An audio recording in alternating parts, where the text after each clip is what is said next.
Hi everyone, welcome to April's State of the Market. You may notice that you're getting this in May. There's a very good reason for that. We decided that we would wait until today's RBA meeting so that we are current and we can discuss what has happened. So, welcome, Simon. Let's just kick it off. What happened today? Yeah. So when we say today, so day of recording being the 5th of May, and Yes. people will see this in the next week or two. And yes, the rates have gone up, which is absolute bugger, right, for everyone with a mortgage. So yeah, let's not hide it. That's what's happened. It was expected, but now puts rates to where they were about a year ago before the three rate drops. Now this will be the third rate rise. So obviously the global uncertainty hasn't really changed. So that is still going on. But most people are getting on with things despite the fact that that is still happening. So, yeah, that's probably where that is. I don't know what the percentage chance of a rate rise at the next meeting is because we've literally just had it now. But I will quickly say that one of the major banks is expecting two more rate rises, but the others aren't quite as, they're not thinking, Yeah, that's they're going to thinking a be the case. pause for the rest of, oh, well, yeah, for a while. So Yeah. there's a real mixed bag, right? Yeah. So anyway, we'll see. We'll see. Again, more uncertainty. Who More knows? uncertainty. Yeah. Yeah. And I guess because of that uncertainty, we are seeing an influx of people who are reaching out to us just to review their current situation. We call them a home loan health check. We try and touch base with all our customers every 12 months to complete one, just to make sure their product is working Yeah. right for them. But lately we've had extra like calls and reach out from our existing customers just to review things. Which is great, right? It's absolutely Yeah, it's fantastic. So, awesome. so I think, yeah, a couple of months ago, early on with the war in the Middle East, we thought people had gone a bit quiet in terms of all that uncertainty. But I think now that it's gone on for longer, yeah, many customers are thinking, well, hang on, this is going on for longer. Maybe I need to do something. Even if it's just reach out, are we set up well? Or maybe we've got personal loans we should pay out.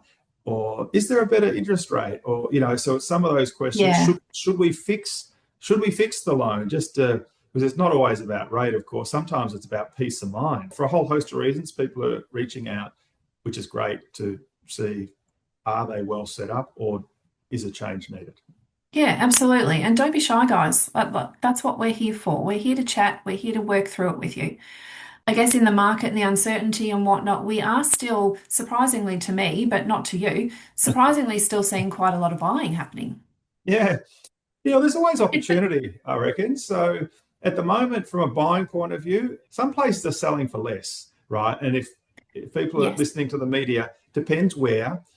Some areas are going up, but there are plenty that aren't, and some areas, places are selling for less, and there's less competition. So having a lot of our customers buy easier than what they would have expected. Again, if they've got a buyer's advocate, that absolutely helps. But yeah, we're seeing, some amazing results and some very happy people buying at the moment. Sellers, a bit more patience required. So, Yes.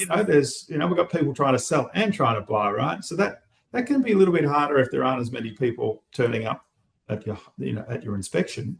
So, I guess there's winners and losers in this. Maybe it's not the best term, but there are certainly opportunities for people trying to buy. Yeah, absolutely. And part of that, which we have been absolutely enjoying immensely, is helping the first home buyers because Oh, yeah, there is more access and availability for them than they've ever had before. yeah, yep. So we've always helped a lot of first-time buyers and love Yeah. it. Some people have a deposit, great, or they're getting a gift from family, okay, or maybe their parents can be, guarantors. But on top of that, the 5% deposit scheme, and now it's opened up regardless of income. The maximum purchase price has increased, so it depends where, Yes.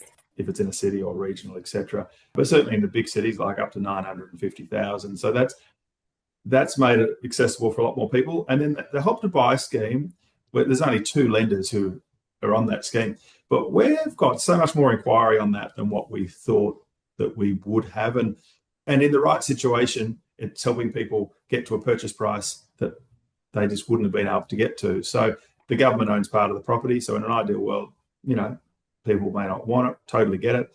But in some situations, it's either that or they can't buy, right? So there's so many different ways we're able to help first home buyers. And with the lender panel that we have, like having access to, there's one lender who's really strong in that space. And for different reasons, not everyone has access to that lender, but we do, and we work with them a lot. So yeah, it's great. We can help a lot of people, which is brilliant.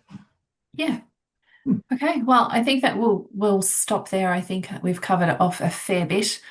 We will do we will do the May, sorry, not the April, because this is the April.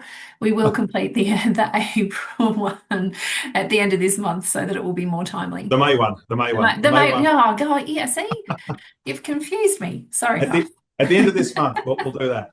Until then. Till then, guys. See you later. Bye. Bye. Bye.